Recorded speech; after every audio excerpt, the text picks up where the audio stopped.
Әрбір істің бастауы ол бисмиллах. Бисмиллахты әрбір істің басында айтуды біз балаларымызға осындай ойын арқылы үйрете алады екенбіз. Видеоны толық көріңіздер және де осы шаблонды өздеріңізге алып балаларыңызға да ұсынсаңыздар болады.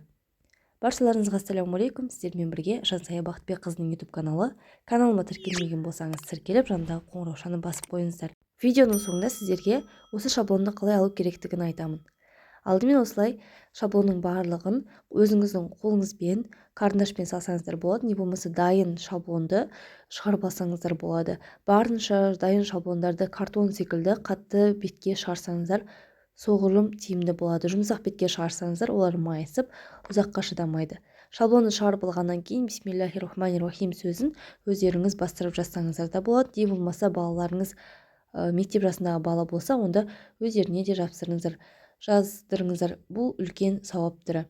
Кейін шаблонның барлығын балаңызға боятып, қидырып аламыз да, осылай дракулмен әрбір істі бисмиллахпен бастаудың мысалын жасап постер ретінде үйіңізге іліп қойсаңыздар болады. Яғни машинаға отырған кезде, тамақтың ішер алдында, кітап оқығанда, ұйықтағанда, ұйқыдан тұрған кезде дұғаларды жаттай алмай жүрген болса, бисмиллах арқылы сол нәрсені бастауына болатындығына осы ойын арқылы, үйрету арқылы жасасаңыздар болады.